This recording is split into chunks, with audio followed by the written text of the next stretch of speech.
പുതിയ പോളിസികൾ ഒരുപാട് പഠിച്ചിട്ടുണ്ടല്ലോ സൂര്യ. അത് ചുറ്റുമുള്ളവരിൽ നിന്നും പഠിക്കുന്നതാ. എല്ലാ ഗുണങ്ങളും തികഞ്ഞ് ഒരാൾക്ക് പിറക്കാൻ പറ്റില്ലല്ലോ. ചുറ്റും കാണുന്ന അനുകരിക്കുന്നതിൽ തെറ്റൊന്നുമില്ല. സൂര്യ, എന്റെ ഉള്ളിൽ സൂര്യയുടെ സിൻസിയറായ സ്നേഹം ഇല്ലാത്തതുകൊണ്ടല്ല, പലപ്പോഴും അത് പ്രകടിപ്പിക്കാൻ എനിക്ക് പറ്റാറില്ല. എന്നെ ഒരു അസൂയക്കാരിയായും ദേഷ്യക്കാരിയായും എല്ലാരും ചിത്രീകരിക്കുമ്പോ ഞാനും അതിന്റെ പാർട്ടായി പോകുന്നതേ ഉള്ളൂ. എടോ, വീട്ടിലെ കാര്യമാണ് താൻ ഉദ്ദേശിക്കുന്നെങ്കിൽ ഒരു ചെറിയ നല്ല പ്രവൃത്തി ചെയ്താലും അതിനെ പുകഴ്ത്താൻ ഒരു മടിയും കാണിക്കാത്തവരാ നമ്മുടെ വീട്ടിലുള്ളത്. അതിപ്പോ അമ്മയായാലും ശരി, മുത്തശ്ശിയായാലും ശരി.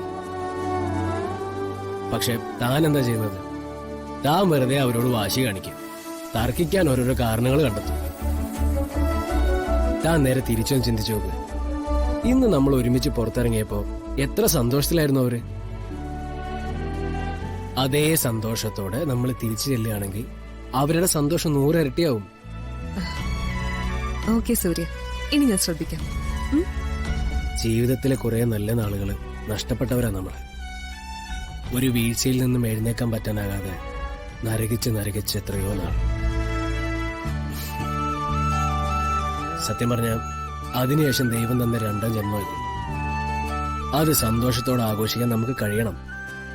അല്ലെങ്കിൽ ദൈവം എന്നോടും തന്നോടും ചോദിക്കില്ലേ, എന്തിനാ സൂര്യക്ക് ഇങ്ങനെ ഒരു പുനർജന്മം കൊടുത്തേന്ന്? ഐ എം സോറി സൂര്യ. ഇനി ഞാൻ സൂര്യയുടെ ആഗ്രഹം പോലെ അഡ്ജസ്റ്റ് ചെയ്ത് പെരുമാറാൻ ശ്രമിക്കാം.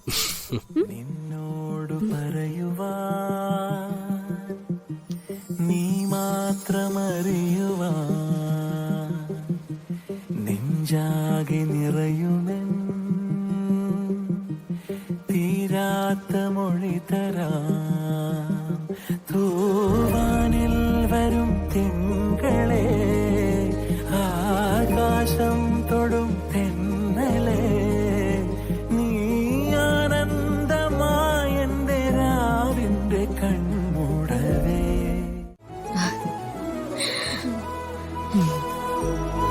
മോളെ, കേസും കഴിഞ്ഞൊരു പോക്ക് പോയിട്ട് ഒരു വിവരം ഇല്ലായിരുന്നല്ലോ. ആ, കുറച്ചു കാലം ഇവിടെ നിന്നതല്ലേ, അതിന്റെ കുറച്ച് തിരക്ക് വന്നു കയറി. അതാ പിന്നെ വിളിക്കാതിരുന്നേ. ഞാൻ പത്രത്തില് വായിച്ചായിരുന്നു, ബാംഗ്ലൂരിലൊരു ഡോക്ടറിന്റെ കൊലപാതകത്തിന് പുറകെ. അതെ, സത്യം പറഞ്ഞ അത് ഒരിടത്തും എത്തിയില്ല. ഭരണകക്ഷിയിൽപ്പെട്ട 2 MLA-മാരുണ്ട് പുറകെ. അതുകൊണ്ട് കാര്യങ്ങൾ കുറച്ച് കടുപ്പാ. മോൾക്ക് കുടിക്കാൻ എന്താ വേണ്ടേ? ഞാൻ പറയാം, കുറച്ച് കഴിഞ്ഞിട്ട് മതി. ചെറിയമ്മേ, രാധികയുടെ വിശേഷം എന്തൊക്കെയുണ്ട്? രാധിക ഞാൻ കുറച്ചു മുമ്പ് വിളിച്ചു വെച്ചതേ ഉള്ളൂ. അവള് നല്ല ഹാപ്പി ആയിട്ടിരിക്കുന്നു. ഹാപ്പിയാണെന്ന് വെറുതെ ഒന്നും പറഞ്ഞാ പോരാ മോളെ. വരുണ അവളും തമ്മിലുള്ള ജീവിതം സ്വർഗത്തിന് തുല്യ. മാത്രല്ല മോള് കൊടുത്ത ധൈര്യവും ചങ്കൂറ്റും ഒക്കെ വല്ലാതെ സഹായിച്ചിട്ടുണ്ട്. വരുണിന്റെ ഭാഷയിൽ പറഞ്ഞ രാധിക ഇപ്പൊ നല്ലൊരു ഫൈറ്ററാ. Very good. പിന്നെ ചെറിയമ്മേ, എനിക്കൊരു സീരിയസ് മാറ്റർ പറയാനുണ്ട്. ഇരിക്കും.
റൈറ്റ്?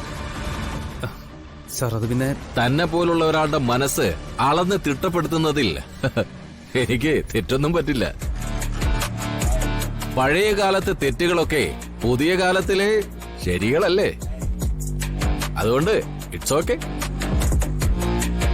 സാർ ഏട്ടൻ വയ്യാതിരിക്കുമ്പോ ഞങ്ങൾ തമ്മിൽ ഒന്നിച്ച് ജീവിക്കാമെന്നൊരു ധാരണയുണ്ടായിരുന്നു. ഓ യൗവനം നഷ്ടപ്പെടുത്തുന്ന പെണ്ണിനോടുള്ള സെന്റിമെന്റ്സ്. സാരമില്ല, ഞാനിത് അറിഞ്ഞു എന്ന് കരുതി തനിക്ക് ഒരു ടെൻഷനും വേണ്ട. എന്റെ ഒരു ചിന്തയില് മധുരം കഴിക്കാവുന്ന പ്രായത്തിൽ അത് കിട്ടുന്ന എല്ലാ സ്ഥലത്തു നിന്നും നമ്മളത് സ്വീകരിക്കണം എന്ന് തന്നെയാ എന്റെ ഒപ്പീനിയൻ. തന്റെ അച്ഛനെക്കാളും എനിക്ക് കൊള്ളാവുന്ന കമ്പനി താനാ. കേറ്.